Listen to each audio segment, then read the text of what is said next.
Hello, everyone. Welcome back to National Park After Dark. We have another Trail Tales edition. Seems like it's been a long time. Yeah, I know it hasn't been for all of you listening because it's coming out, but we pre-recorded and now we're like sitting back down and reading your stories, and we're really excited because this is one of our favorite parts of the week is to get to tell your stories. And it's fun that we don't have to research it either. We just get to hear your perspective. So we are happy to be here today and read your stories. That is a plus. I will say that. It's light work over here for this type of story or episode. Just like we like reading anyway. Yeah. It's already, all the information is there for us. It's great. Usually formatted, lovely. Do you want to go first or shall I? How about you go first? Okay, that works. I'm ready for a story. Okay, first, before we get into that, I meant to ask you. So we've had a side conversation about a show that I've been obsessed with, and I'm like late to the game always. Always. This is not a new show. It's on Amazon Prime. The first 2 seasons are out, and it's From. Did you give up?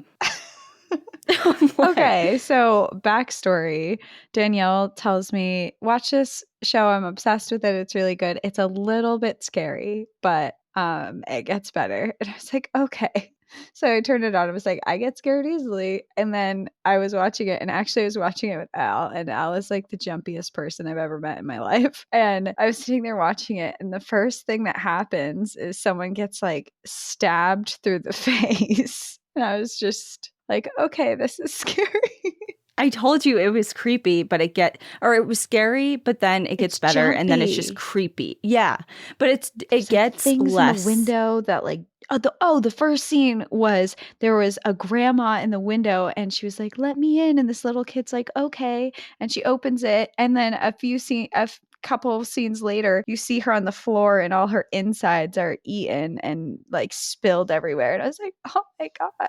Okay, so aside from that, it comes in hot, but it simmers out and it's really good. And it's very, remember when I asked, I was like, have you watched Lost? Because it was giving Lost vibes. And turns out like 2 of the 3 producers of From worked on Lost. I'm like, okay, well, that makes sense now. And I'm so bummed because so the first season was included on Prime, and then the second season was not like you had to buy it. I'm like, well, they got me. So here's $25. So I bought it, ripped through it within like 3 or 4 days. And now I have to wait God knows how long. I've been waiting for House of Dragon for like 3 years. That's an exaggeration. It's been a year and a half, I think. But it feels like 3. But it feels like 3. Same with Last of Us. Like it's just, let's get this going. You know what I mean? Like I can't get emotionally attached. I like getting emotionally attached to things when I click them and it's like 8 seasons. I'm like, yes, this is perfect. Yeah. Right. I actually I just started watching We Were the Lucky Ones, and I knew you would get into that without even seeing it. It's so good. And it's unfortunately it's not fully out yet as of this recording. Actually, a new episode came out today. So new episodes are coming out weekly, which I hate because I just want to sit down and binge them. But it has that actor who played, I forget her name, but she plays Gypsy Rose in the Hulu series. It was a series. It wasn't a docuseries, but it was based on her life, and she does such a good job. And now she's in this one. And this story is about this. It's a true story about this family who lived through the World War II and the Holocaust era, and they survived in totally separate circumstances, and some of their family members died and all this stuff. And it's horrible and it's heart-wrenching, but it's all a true story, and it's really wild. I saw it on a true story. I saw it the other day at the bookstore. The book version of it, and I thought of you. I mean, maybe I'll get into that or not. I don't know if it's not all out. Anyway, we don't have to have this discussion here. I was just kind of curious on my From experience. Yeah, and you gave up. I'll try again, but maybe I'll try again when the lights are on, because the whole premise of From is at night, these things come crawling up to your house and try to make you let them in, and then they consume you. And it just gets so jumpy. Much more. It's so complex. Jumpy. I believe you that it's good, so maybe I'll give it another shot, but I just needed a break. Yeah. Okay. That's fine. That's fine. I was actually surprised that you said you watched it without, because when you were like, okay, I'll try it, I thought you were going to just go in alone, because usually Al's like working and stuff. I'm like, Yeah. wow, she's brave. She's so brave, but I'm not going to tell her to not watch it by yourself, because then it would completely deter you. She's well behaved.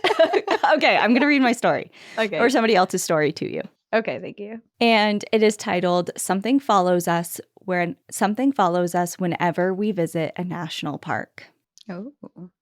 Hi, Cassie and Danielle. I love listening to your show, especially because my current lifestyle and location in the United States is not conducive to national parking as much as I would like. I'm also a librarian who loves history, so listening to the research you put into each episode is so fun. Great work. My name is Colleen, and I don't have a specific trail tale, more like a pattern we've noticed as we've gone to national parks. It seems like a dark cloud follows us whenever we're visiting these majestic landmarks, and it might make listeners think twice about having children. Our first family trip to a national park was Olympic in 2014. Younger versions of my husband and I were going to Seattle with our 1-year-old for a family wedding, and we were both dying to visit Olympic. We planned out a nice trip with 4 days in Olympic and visiting all of the best spots. We were going to fly from Chicago to Seattle, rent a car, drive into the park from the south end, and meander to the Lake Quinault Lodge, where we would spend our first night. Quick caveat on me. I love hiking, enjoying the outdoors, marveling in nature, and a flushable toilet in the morning and evening and a private shower. Fair. My husband calls me a cabiner. So we get into our car with my father-in-law to brave horrific Chicago traffic to the airport, and our 1-year-old decides it's the perfect day of his life to let us know he's going to be a kid who gets horrendously car sick. We're not even at the airport yet, and our car is covered in puke. We rush to clean it, change him, and thankfully we make our flight. Then we land, go to a grocery store to stock up on snacks, and hit the road. During which our baby cannot stop throwing up. Like, how does his small body have the ability to contain this much vomit? Oh. We decided to throw any sightseeing that day out of the window and are just trying to get to the Lake Quinault area. We get incredibly lost. We don't have Google Maps in the ancient times of 2014. Keep having to pull over to clean up our rental car, and at one point pull over so I can take off all of my clothes on the side of the road and change into something puke-free, which was great for my postpartum self-esteem. We finally make it to Lake Quinault Lodge and can finally breathe a sigh of relief. Huge shout out to everyone who was working that night and got us a room with a bath so we could get all cleaned up and a delicious meal pretty much immediately. I will recommend that place forever. The next morning, my husband went to a small market to try and find some sort of cleaning supplies to clean out the vomit-soaked rental car and have a nice time commiserating with the owner whose daughter had thrown up all over his car the night before. But she was 17 and now grounded because of what caused the vomiting. Uh-oh. We spent our next 2 days seeing some beautiful sights. Watching our son run around Ruby Beach is something I'll never forget. But we ended up going to Seattle a day early and missing the Hoh Rainforest in favor of visiting an urgent care to make sure there wasn't something seriously wrong with our baby, who continued to throw up nearly constantly. Don't worry, he was fine. Fast forward 2 years, we've added another kid to the family and decided it's time for another national park trip. This time, we're going to Acadia in October, arguably the best place in the world to be in autumn. A lot of the same with this trip. Gorgeous scenery, beautiful walks through red, orange, and yellow heaven, throwing rocks into Jordan Pond, exploring the carriage roads, which are perfect for strollers. Take your little kids here if you don't want to kill your back. And of course, a now 3-year-old throwing up at every major destination, and a bunch of pull-offs. Fun times.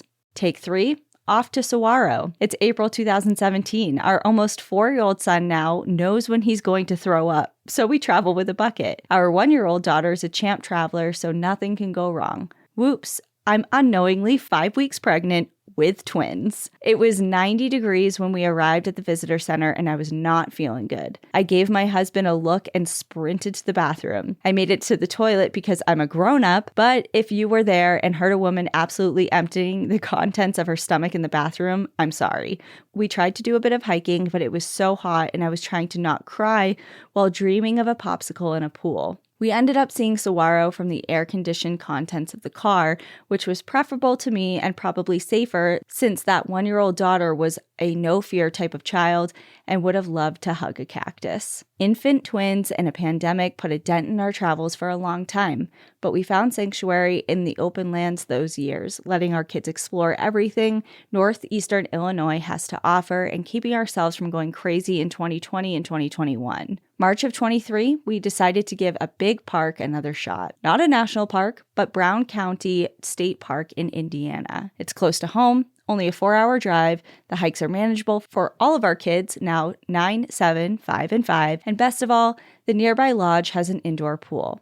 That's a big deal with kids. We left home and it was 30 and snowing. Got to Brown County and it was 60 and gorgeous. The ride had been rougher than we imagined because one of our twins, who is usually our easiest child, cried constantly and was a general hot mess. My husband and I discussed that maybe road trips were just not her jam. We got to Brown County and hit the closest trail to our cabin, a pretty 2-mile loop, but nothing our kids couldn't handle, except that the usual angelic twins were falling apart, making my husband giving her a piggyback and generally just miserable. Fast forward to 7 p.m. and I want to help her into her pajamas and she's burning up with a fever, sobbing that her throat hurts, but she didn't want to ruin our vacation and covered with a rash. I called the lodge and found the closest urgent care, got an appointment for the next morning, and they also let me know that there was an ambulance bank 9 minutes away in case this became an emergency.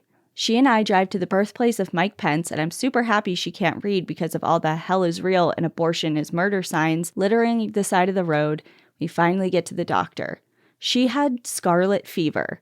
Scarlet fever. What is this, 1850? She spent the rest of our vacation in bed while my husband and I traded off who took the other kids hiking or to the pool. And by the last day, she felt good enough to go to town, but no more hikes for that poor girl.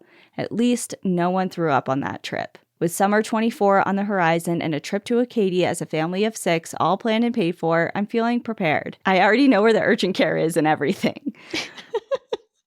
Plus, would it even be a vacation if someone didn't get sick? I hope everyone had a chuckle and wasn't dissuaded from taking their kids to national parks. In between all of the vomiting and the scarlet fever, we really do love the outdoors. Why else would we keep going back? Maybe after this next trip, I'll have some sort of ghost story, but I hope not. I don't think I could handle a surprise trip to urgent care and a haunting. Thanks for listening. Enjoy the view, but watch your back. One of my kids might be standing behind you and about to puke. Colleen. I feel like there's a lot of moms listening to this right now that is like, yes, I know exactly what you're talking about. And that has happened. And also kudos to you because I think a lot of people are like, either they think if they have kids, they can't travel, or once they have kids, they're afraid to travel and to just get out there, despite knowing that despite having to look up where the urgent cares are because you know something's going to go awry, you still get out there and go and have a good time. And that's exciting. Yeah, it's not a deterrent just because it's more difficult than it was prior. Doesn't dissuade your family from that and giving your kids that experience. So, I mean, it makes for a great story years later, like in hindsight. So thanks for sharing. I'm glad your kids are okay too. Yeah, and scarlet fever, like, that is, what is this, 1850? You got me with that. That's a good one.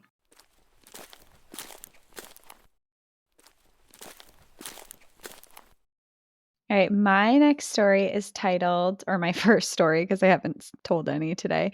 My first story is titled 500 Miles of Reasons to Stay. Hi, Danielle and Cassie. First off, I want to say that I absolutely adore you two.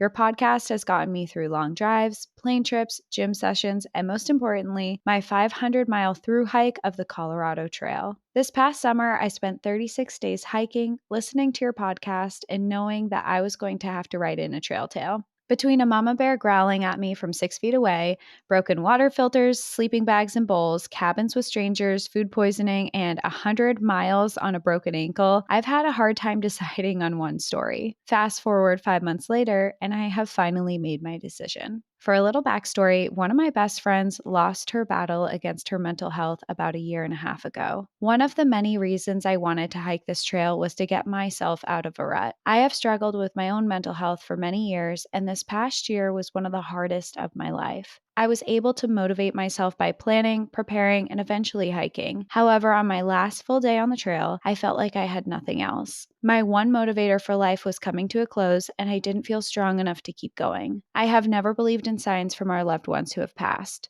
But after listening to your episode all about signs from the universe, I decided I might as well try. I asked my friend for a sign that it was not my time to leave, that I had more to offer to the world. I had the fleeting thought of butterflies, but wasn't sure if it was too cliche. Expecting nothing of my plea, I kept on hiking. That evening, I set up camp only 14 miles from completing my adventure. I was eating plain tuna straight from the packet when 2 butterflies landed on my arm and hung out for a full 10 minutes. I laughed and started tearing up, knowing my friend was no doubt telling me to keep fighting. I fully believe she sent me 2 to make sure I really got the message and I didn't try to come up with some lame excuse. Since then, I ended up going to a treatment center to get some much needed help, and I now feel the best I have in years. I know this was a bit of a longer story, but I hope that you know that your podcast led me to ask a question and which turned saved my life. Thank you, ladies, for doing what you do. All my love, Maggie. That's so touching. Maggie, God. Maggie, I'm so glad that you got help, and I'm glad that you are here and you found a purpose to be here. And I'm very happy that you shared this story with us, because I think that you're not alone and that there's a lot of other people who are facing similar struggles, and maybe hearing this story is a sign for them, and maybe this is a sign of hope for other people. So thank you for sharing that story with us. Absolutely. A very personal story with us. Yeah.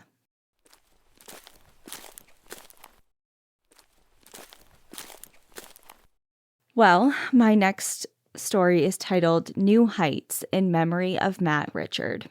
Hi, Danielle and Cassie. I have a trail tale to share, and it's with a heavy heart. I appreciate that you have shared your experiences with the loss of loved ones on the pod. I am now aware of how comforting that can be to people who have experienced grief in their lives. Thank you for everything that you do and giving me a place to write about a dear friend and the positive impact he's had on me. I met Matt for the first time at a Red Rock show. How classic, Colorado. He radiated positive energy, and I was immediately drawn to being his friend. Since then, we kept in touch via social media and finally hung out when I started getting into rock climbing. He was always posting photos of his rock climbing endeavors, and I reached out to see if he wanted to climb together. Even though I was brand new at the sport, he was stoked to introduce me to the climbing community and to show me the ropes, no pun intended. I've never felt so welcomed into a community and have never had so much fun doing something so difficult. He made me feel like I could accomplish anything in and out of the climbing gym. Though Matt was a newer friend of mine, I felt like I could talk to him about anything, whether it be my struggles with mental health or just sharing a new weird song I was into. I was so excited to have him in my life. After many gym sessions, Matt invited me to climb outside for the first time with him and his friends, and I was slightly nervous but thrilled to join. I had a few too many drinks the night before and struggled to get out of bed to climb. I could not bail on Matt though, so I decided to get myself together and follow through with our plans. After locating my car at the bar strip I left it on, I raced to meet him out on the crag out in Golden, Colorado. Dehydrated and pale, I arrived at the climbing route and Matt said, "All right, you're up. This is the tallest one." What had I gotten myself into? Everyone there was so skilled and I was so nervous to get on the wall. I started climbing with hesitation, but sure enough, Matt started to hype me up and make me feel like I could actually do this. After getting past the toughest part and making it about halfway up the wall, my anxiety kicked in. I needed to come down. I belayed to the bottom, slightly defeated, but when I got down, Matt made me feel like I had done the coolest thing ever while simultaneously making fun of me for being hungover in the most endearing way. I suddenly felt so accomplished and ready to try another route despite being aggressively hungover. I made it to the top of the second route. With a full heart and a new thrill, I had faced a fear of climbing outside and I had a blast doing it. All thanks to Matt and the awesome climbing community that he was a part of. Matt passed away in February while climbing in Potrero, Mexico. He was having the time of his life and had just completed his hardest climbing route to date. Matt was all about living his best life and was so positive and uplifting towards anyone he met. He advocated for following your dreams and enjoying every step of the journey. Though I knew Matt for a short time, I will be forever grateful to have had him in my life. It is clear to see that he made such a positive impact on so many people. My heart goes out to anyone dealing with the loss of a friend and a loved one. Excited to see a sign from Matt. Remember to watch your back, tell your friends that you love them, and enjoy life to the fullest. Allie. That was such a good story, and thank you for sharing that. That was It was a rough one. It's rough. It's like it's so sad, and our hearts obviously go out to you. And he sounds like such a wonderful person and such a full of adventure. And it's just like those people, you know, when you feel like really down, and they described it like she's like, I came down and I felt defeated. And he's like, you just did the coolest thing ever. Like that was so those great. People are so special because I know for sure I'm not one of them, even though I would love to be. I'm just not naturally like that. But the people who just exude that type of like positivity and encouragement and just like spice for life, and just there is no, like you kept saying, he was a newer friend, but he didn't make you feel that way. I think everyone can kind of relate to knowing those types of people. Like, it doesn't matter if he's known you for 3 weeks or 3 years, he's going to treat you the same. And that's just such a special quality that, again, not everybody has. And it's really special to find when you come across it. So even though he was only in your life for a little while physically, it's really clear that his impact will last the rest of your life, which is something to cherish. Beautifully said. Thank you. Well, my next story is titled Hot Dog Man to the Rescue. Okay, let's take it in another direction. Yeah, a very different direction. Hi, Danielle and Cassie. I recently started listening to NPAD and I love it. I'm a huge fan and listen to it in the car while walking my dog, while doing homework, whenever I get the chance. I just got to the Iditarod Trail episode and I was very excited about it because I've been into dog sledding my entire life. I grew up in upstate New York and have been recreationally dog sledding with my husky for a while now. I am also a pre-veterinary student. I was so excited to hear that you guys were in vet med too. At the University of Vermont, hey, we're neighbors. Hey, look at that. Look at that. I know. And Allie, Golden, Colorado. I don't live in Golden, but very, very close. Very close. Yeah. Small world. Small worlds.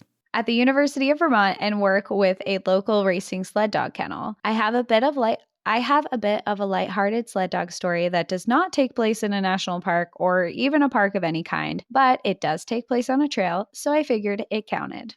Definitely. This is called Trail Tales. It's definitely not as crazy as some of the stories that get sent in, but I hope you guys enjoy it nonetheless. I was recently on a 20-mile training run with the kennel along a snowmobile trail in Danville, Vermont, a small town in the Northeast Kingdom. The first half of our run was a mess. We were training new lead dogs, and it seemed like things just kept going wrong. I was ahead of the teams on a snowmobile with a walkie-talkie so that the mushers could communicate with me if they needed help so that I could let them know what was heading towards them, other snowmobilers, cross-country skiers, other dogs, etc. My radio suddenly crackled to life, and one of our friends that we were running with frantically letting me know that she had a bad line tangled and she desperately needed help. Dogs getting tangled up in the lines can be a big deal, and it can be dangerous for both the dogs and the musher. My partner on the snowmobile with me turned it around and we sped back, rounding the corner and expecting to find hurt dogs or something else horrible. To our relief,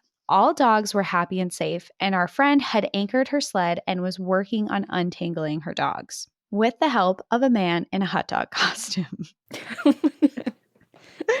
If the situation hadn't been so initially stressful, I don't think I would have been able to hold my laugh in. The guy had been riding his snowmobile in his hot dog costume and happened to be the closest when the dogs got tangled and jumped into action. I hopped off the snowmobile along with my partner and we helped get the dogs straightened out again, too focused on our jobs to even process the fact that a hot dog just saved our dogs from potential injury. We got everything figured out. The dogs were all okay, and they went right back to barking and bouncing around because they wanted to get moving again. Hot Dog Man told us that he ran a hot dog stand called the Winter Wiener. Shut up. That's really funny. And I want to be on this Okay, you're so close. You need to do some personal investigation. research Wait, here. okay, well, I'll let you finish, but I have Where questions. is the winter wiener? Does it just operate in the winter? Is he on the sled in his It costume sounds like it might be as on a promo? snowmobile trail that you can go on. It sounds like. Like a stop? Yeah, Okay, keep going. which is hilarious and a good idea.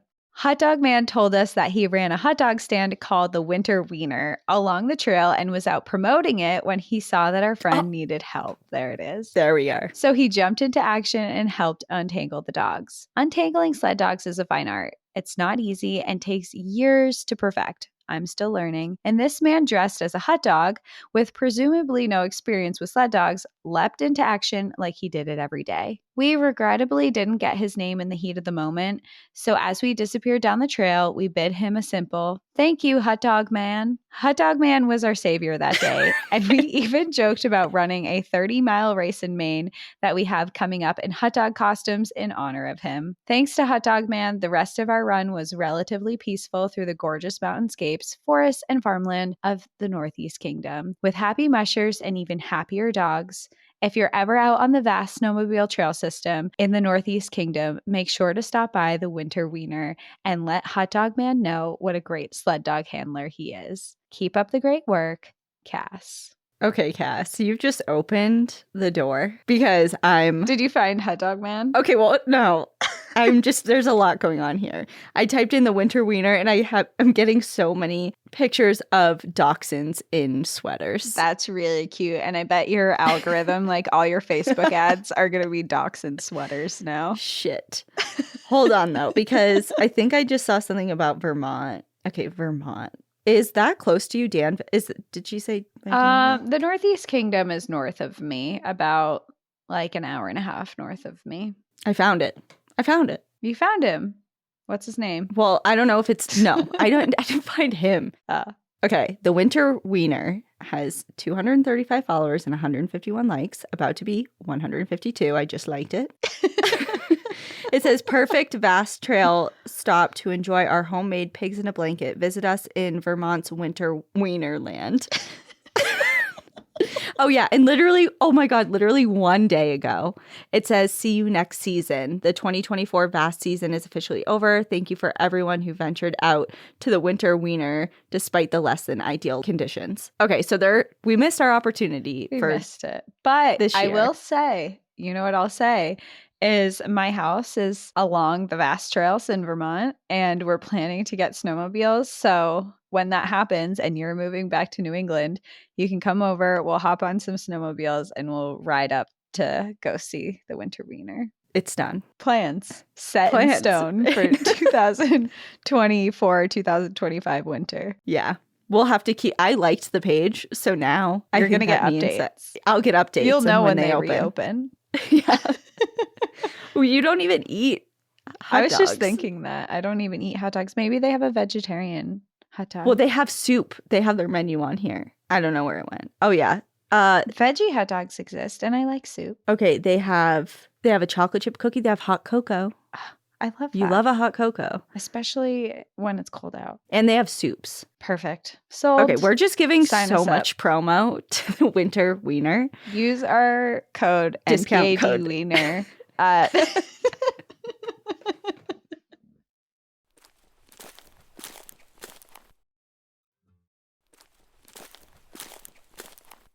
Okay, all right. So I'm going to continue on with this silliness because the next story is titled A Shitty Situation.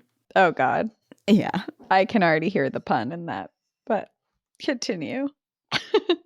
Hi, Cassie and Danielle. I have been listening to your podcast for a few months now, and I absolutely love you too. I just wanted to say that I am so sorry for your loss, Danielle. It hurts my heart knowing that you are going through grief, and my thoughts and prayers are with you.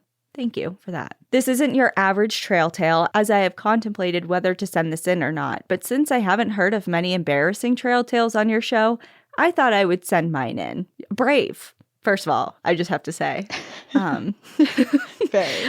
Okay, so there's a warning here. It says, warning, the following material contains uncontrollable diarrhea. Viewer discretion is advised. Huge inhale, long exhale. Okay, here we go. Good thing we're listening, not viewing. Yes, yeah. Listener Thankfully. discretion is advised. All right, here we go.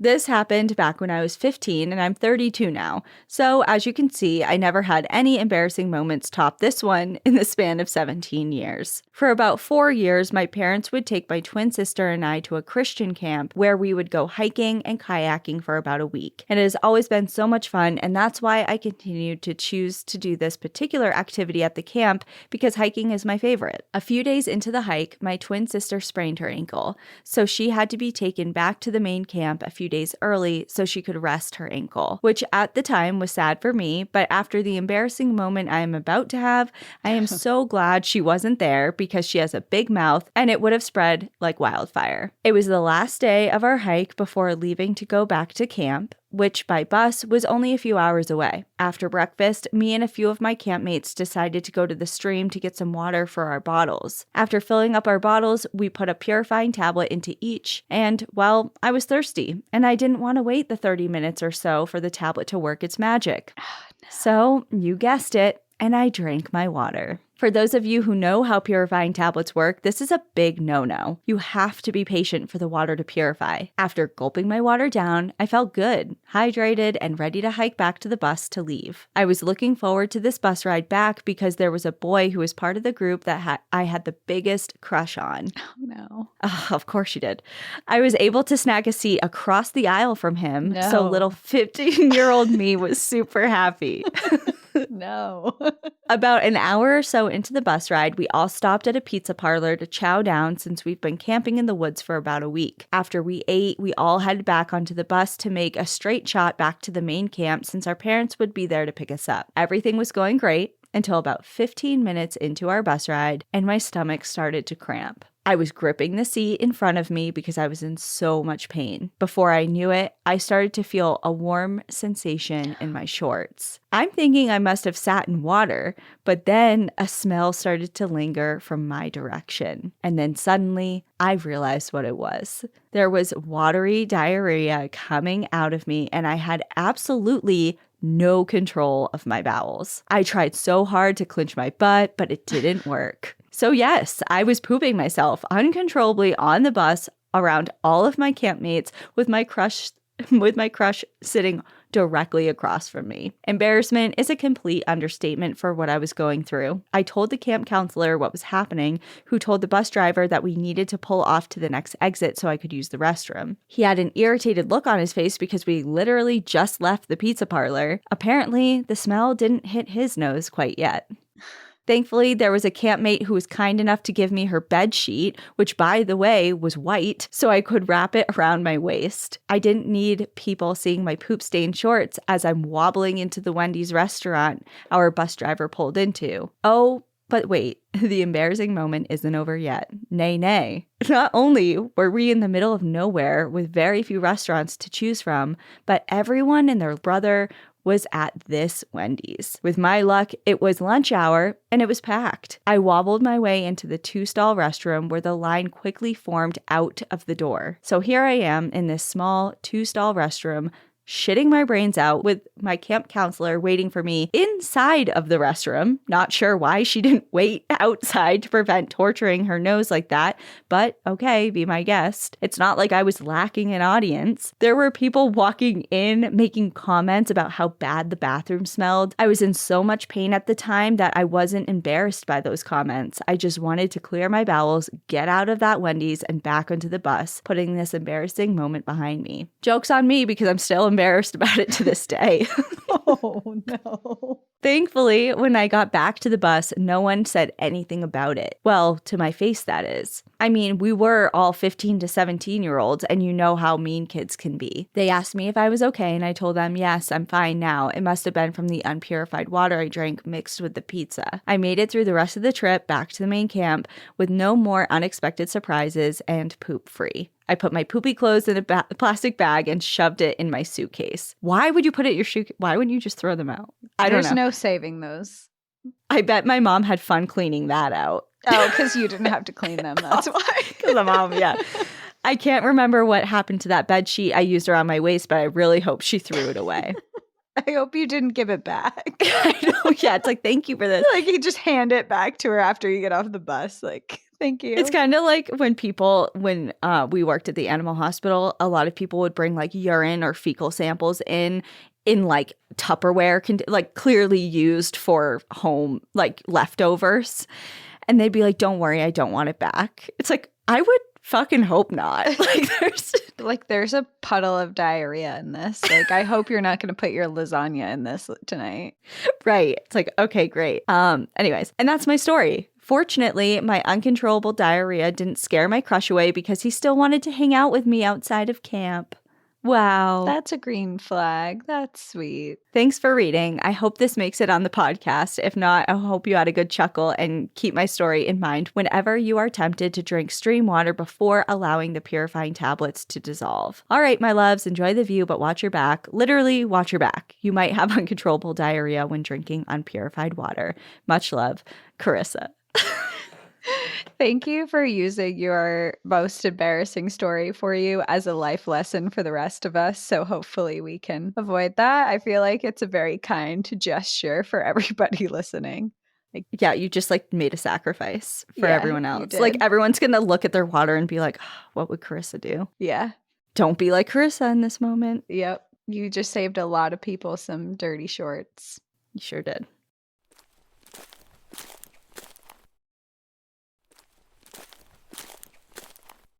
All right, my next story is titled, What's My Sign? I am a Gemini.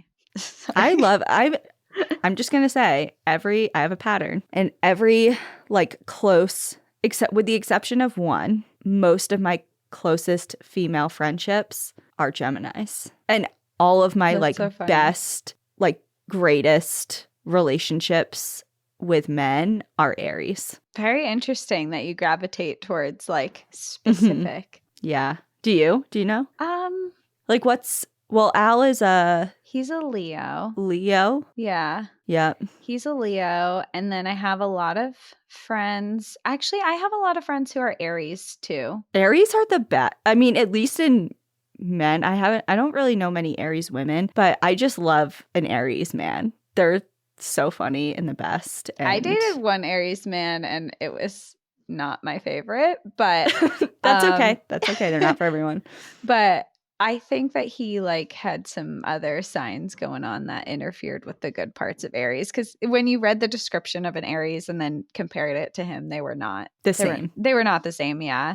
And not to say that like in a good or bad way, it just like wasn't a fit for me. But I feel like maybe if he was on, because I have a lot of good friends that are Aries, I feel like maybe if he had been more consistent with his sign, then things might have worked out differently. But well, me and Al are both fire signs, which means that you generally get along with them. Yeah.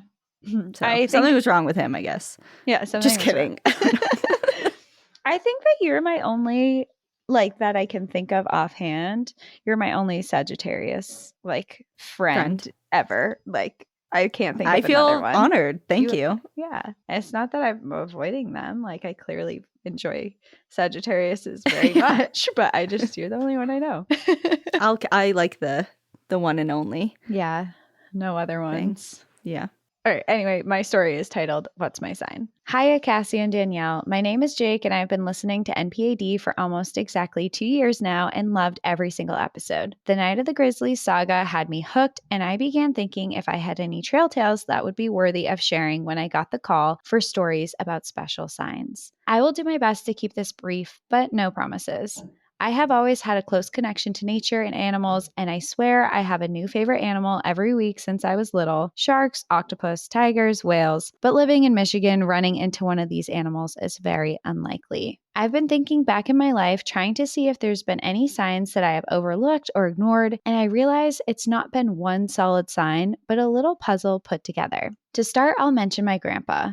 He passed away when I was 2 and only really have stories about him, no concrete memories. I think I remember being at a Cracker Barrel with him and family, but who knows? My mom said that he was always outdoors, growing up in the deep woods of Arkansas, and going hunting whenever he could. If he killed an animal, he would meditate over it and thank it for the sustenance it would provide. Even when he would cut down a tree, he would thank it and plant its seeds around it, use the wood for things that would honor the tree. He wasted nothing. It was part of his own morals, and growing up during the Great Depression, extremely poor, that made him use every little bit of animal and tree. One day he was hunting when my mom was little. All he had was a coffee thermos and his gun, no camouflage or tree blind. He sat on a stump and sat stock still, absolutely no movement. Animals would get super close and sniff around, but because he wasn't moving, the animals couldn't quite see him. While there, he felt every hair on his neck stand on end. Feeling that something was wrong, then he heard a scream. It sounded like an absolute demon, and it was only a few feet behind him, and he felt its breath. Then a bobcat ran around him and off into the woods. It tried to scare him into moving, but he wouldn't budge. Being that close to nature and with animals has always made me admire him, and that is my favorite story of him. But where's the sign, and what does it have to do with me? Well, I had my own unique bobcat encounter. While cross-country skiing with a school group when I was 11, and I was in the middle of the pack on the trail, not the fastest or the slowest, so I had some alone time in the snow in the woods with my thoughts until I tripped and fell down a hill. I landed on something soft and it moved. I fell on a damn bobcat. It screamed right in my face and it took off. I sat there stunned and thought of my grandpa's story and realized I had peed my pants. Oops. God, the pee and the poop. I know, yeah. Stories. The rest of the group saw me fall off the trail and helped me back up, but not everyone believed my bobcat story until they saw the tracks. Fast forward to this past summer, I was getting the finishing touches on a tattoo sleeve of different cryptids, and it included animal tracks. I told the artist to just use random tracks, and she happened to use bobcat tracks in the tattoo. I had not told her of my bobcat encounter or my grandpa's story, so this was a pretty near coincidence. The last piece of my animal sign puzzle appeared at Christmas this year. I was talking with my family about their current sailboat, Northern Lights II, and their old boat, Northern Lights I, that they had when I was born, and revealed to me I was almost born on this boat if my mother's water broke an hour earlier. My parents, Bob and Kathy, had always joked that Northern Lights I wasn't going to be the original name of the boat until my older siblings vetoed it. It was going to be named after my parents, the Bobcat. All of this flew around in my head, and I put it all together.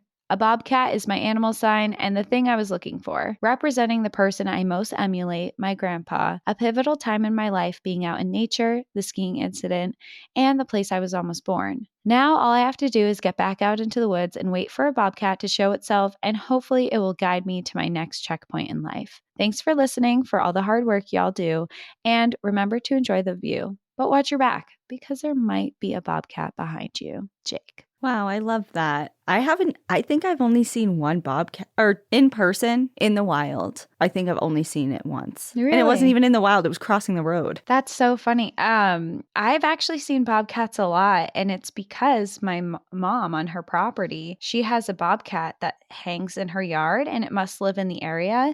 But I would look out my bedroom window, and there's this huge bobcat and it's massive, and it will just sit in the grass and watch the birds and the things hanging out. And that's sweet. It's cool, and you just see it, and it's not hunting or anything. It's literally just watching, and it's funny because you see birds that would normally be in the area, or squirrels, or activity that would be going on. It all kind of scatters when it sits down, but there's still some little things going on. Well, the most recent bobcat thing that comes to mind for me, I obviously wasn't there, but my mom and my stepdad sent me a video. So in our backyard, my family childhood home backyard, there's a ton of rabbits, like so many, overpopulation of them. Oh, wow. And my mom has like a lot of gardens and stuff. And instead of killing them, like they're trying to trap them. And I mean, obviously it's not the most efficient way, but they had a couple like have a heart traps out for them. Mm-hmm. And they sent me this video from my kitchen window overlooking the backyard. And my mom's like, oh my God, oh my God. And like you could hear them like chattering about it. And she's zooming in and there's a rabbit in the trap and there's a bobcat circling it and trying to grab it out. And like the poor rabbit, I don't even know if it lived, because you know how little animals They're like so that can fragile. they can die of stress, you know? And it was just this bobcat was trying to reach in and grab its legs, and it was just circling it and trying to get into the trap. And they eventually scared it away. And I don't know what happened. I'm pretty sure that rabbit was probably not long for this world after that. But yeah, like let it out and then it went and had a heart attack in a bush somewhere. Yeah, literally. So I don't know. Anyway, it was cool to see that. And they're around everywhere in New Hampshire, but I've never seen one in New Hampshire. It was in Colorado when I saw it. That's so funny. Well, maybe you'll see some when you get back, because I know there are a lot. You know what I've never seen in New Hampshire, besides moose. I've never seen coyotes in New Hampshire. I've seen them out west, but never I've seen them England. Quite often. And because, again, my childhood home, it borders, it's only about 2 or 3 houses down from, on a dead-end road that borders a huge swath of conservation land. So every night in the summer, we would hear them, especially growing up. I've heard them many times in New England, but never seen them. Well, when we were hiking a lot in that conservation area, just because it's at the end of the road, we would take our dogs growing up there. And I remember this one time I was visiting back from Colorado, and when I worked at the Wolf Center, and just someone who was out biking stopped me and was like, just so you know, like, just be careful, there's a wolf up there, like around the corner. Yeah. I'm like, do you mean a coyote wolf. Or like just gonna want to clarify. You turn the corner and it's a husky that like got out of like its somebody's yard. pet. Yeah. But I was just like, okay. So I'm like, oh, do you mean a coyote? And he's like, I don't know. That it was big and I think it's a wolf. I'm like, okay, well, you're wrong. We don't have wolves here, but thanks for the heads up. Like try and gently correct. Did you say that? Yeah, I'm like, oh, well, that would be really surprising since we don't have wolves here in southern New Hampshire, in the middle of the suburbs. But thank you. Thank you. I'll really keep my eye out. Yeah. Like, not to be a bitch or anything, but anyway. Okay, great. We have 2 more. Mine's called Mesa Verde Madness. Ooh, I like Mesa Verde. I've never been to Mesa Verde, but it is a place where I think is really interesting. So I'm excited to hear that one. And mine is has a really funny title. Mine is titled "Babies Are Friends, Not Food," which I like a human didn't baby, think honestly. that we should clarify that, but I agree. Babies are friends, not food. All right. Well, we'll share those for Apple subscribers and Patreon members if you are interested in signing up. We do this every time. We do 2 bonus stories for subscription members. It's available, bonus stories, and it's ad-free every time for them over on those platforms. So if you're interested, you can go to our Patreon or Apple and check it out. Apple even offers a couple-day free trial. So if you want to get bonus episodes every month, ad-free episodes, head on over and check it out. Yeah. And thank you again, everyone, for writing in your stories. It's a pleasure reading them, and we love hearing them and telling them. And Carissa really, I will say, set the bar for embarrassing stories, because she's right. I don't think we've had too many. No one's really ready to. I would love a whole episode of embarrassing stories. You want that? Yes. Okay. Like, let's stop being embarrassed about them, and just because we all have really embarrassing stories to share. So I feel like it would be fun if everyone, and you can be anonymous, so we don't have to say your name. You don't even have to put your name. I mean, I think if you put it in the submission link, we don't see your name anyway unless you say it. So, I mean, whatever embarrassing stories you have, that would be a fun We'd love to episode. hear. If people write in enough embarrassing stories that they want read publicly on a podcast. Right. And we'll even, I guess, like open it up a little bit, like, because I feel like it's really unique to have your most embarrassing story on a trail. You know what I mean? Yeah, like it could be anywhere. Yeah, it can be anywhere. Okay. And we'll We think of put the call ours out. too. I already know mine. Do you? I don't know what mine is. At Well. least, I don't know if it's my most embarrassing, but it's definitely up there. But Okay. anyway, maybe we'll save that for that episode. Yeah. and I'll think on mine. Okay. All right. Well, everyone, enjoy the view. But watch your back.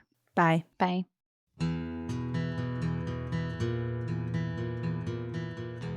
Thank you so much for joining us again this week. If you have a trail tale or story suggestion, send us an email at stories@npadpodcast.com. Follow us on Instagram and Facebook at National Park After Dark and on Twitter at NPAD Podcast. Join our Outsiders Only community on Patreon or Apple subscriptions to listen ad-free, unlock monthly bonus episodes, and exclusive content. And remember, when you support our sponsors, you are supporting our show. For our exclusive discount codes and source information from today's episode, check out the show notes. For more information on our show, our book recommendations, merch updates, and more, visit our website at npadpodcast.com. And please rate, review, and subscribe from wherever you listen to podcasts.